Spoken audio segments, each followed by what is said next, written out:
Cameroon, Bandung, Africa, Bandung, to the world, Bandung.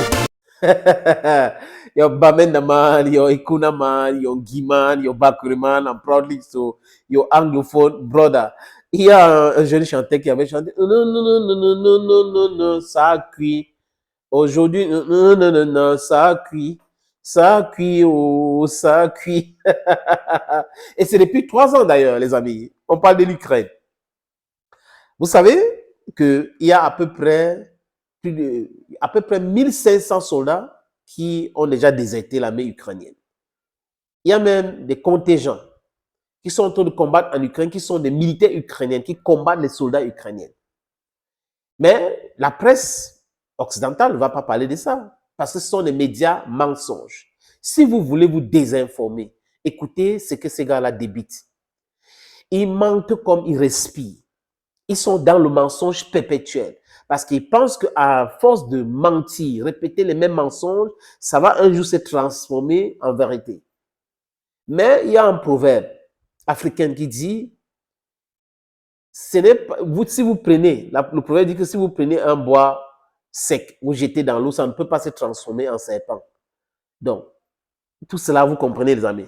Si vous prenez un bois sec là, un bâton sec là, vous jetez dans l'eau, ça ne va pas se transformer en serpent. Donc, vous devrez comprendre. En fait, comprendre que, ou eux, non pas nous, parce que nous sommes très pragmatiques d'ailleurs. Depuis 3 ans, on est en train d'alerter Volodymyr Zelensky, ses amis et les Occidentaux. Du moins, beaucoup qui ont pris le temps de consulter les bouquins d'histoire, ils savent que ce que nous disons, c'est la vérité. La vérité catholique, les amis, pour emprunter l'expression. Toutes les guerres que les Américains ont déclenchées dans le monde, ils ont abandonné à un moment donné. Vietnam, l'Irak, l'Afghanistan. On cite quoi? On laisse quoi, les amis? Ils déclenchent des guerres pour pouvoir aider l'industrie d'armement, dont le complexe militaro-industriel, pour pouvoir gagner de l'argent. Parce que quand on fait les guerres, on achète les armes, les balles qui crépitent, là, on fabrique d'autres. Ça donne de l'argent et beaucoup d'argent. Et c'est une minorité des personnes qui gagnent cet argent-là. Ce sont des élites qui sont dans ce business-là et certaines politiciennes à Washington. Tant qu'on n'a pas compris cela, les amis, que les gens doivent vivre. Si vous entrez dans la compétition, ça doit être sain. On sera en train de cautionner des destructions à destruction. Thomas Sankara, à son époque, avait bien dit, on achète les armes pour faire quoi avec? On n'en a pas besoin. Si on prend le budget d'armement dans les pays africains, par exemple, pour mettre dans l'agriculture ou l'éducation, on sera très loin. Les énergies renouvelables et tout ce qui va avec, les amis.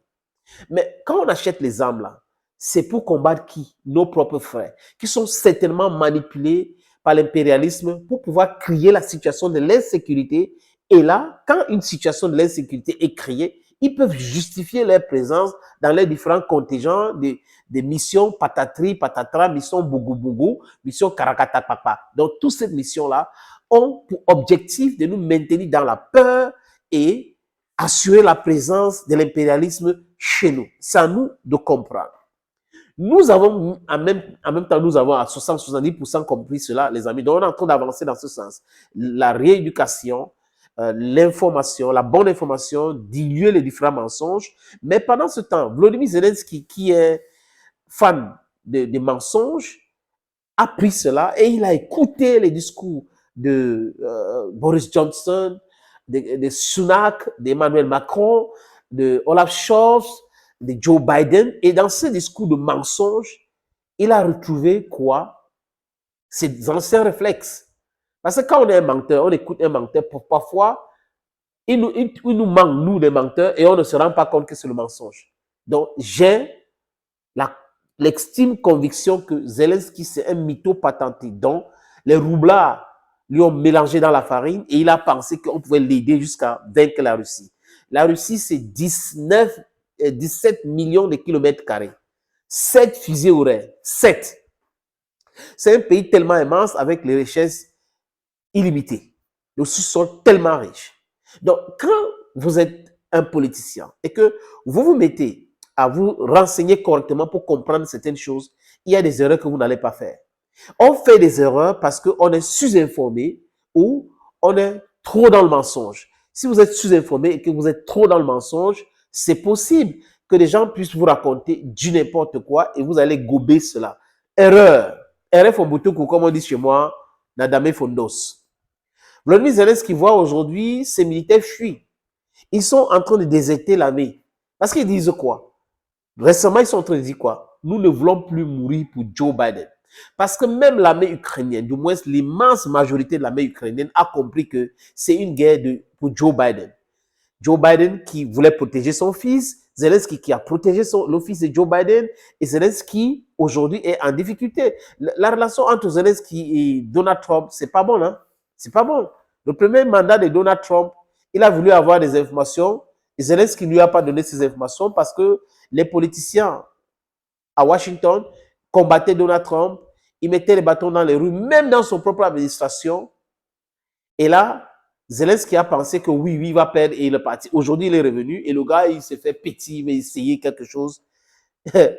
La vengeance, c'est un plat qui se mange froid. Il doit comprendre cela. Et Donald Trump a discuté avec qui? À l'heure où je te parle, où je vous parle, désolé les amis, Donald Trump a discuté avec Vladimir Poutine au téléphone et non avec Volodymyr Zelensky qui l'a appelé pour le féliciter et lui a passé le téléphone à Elon Musk. Discute avec Elon Musk pour démontrer à Zelensky qu'il n'est pas si important dans l'équation de Donald Trump. Donald Trump a dit, s'il prend le pouvoir, on attend le 20 janvier, c'est à 24 heures qu'il va arrêter la guerre en Ukraine. Il a envoyé certains signaux à la Russie qu'il ne faut pas l'escalade et autres, mais il y a d'autres personnes dans l'administration de Donald Trump qui disent que la Crimée ne les intéresse pas. Donc, l'Ukraine va devoir faire des concessions territoriales. Vous voyez à quel niveau on est parti, alors qu'au départ, Vladimir Poutine disait qu'il faut négocier, il veut un traité de la neutralité permanente. C'est ce qu'il était à la recherche et le motu était déjà prêt. Mais Joe Biden est entré dedans, Olaf Scholz est entré dedans, Boris Johnson est entré dedans, tous ces gars-là sont entrés dedans en pensant que les renseignements qu'ils avaient sur la faiblesse de la Russie étaient une vérité. Et je vous dis encore, De Gaulle avait dit qu'entre les pays, il n'y a que d'intérêt. Mais dans le sud global, notre conception de la diplomatie, notre conception de l'amitié entre pays, c'est qu'il y a des intérêts, certes, mais aussi de la sincérité dans l'amitié.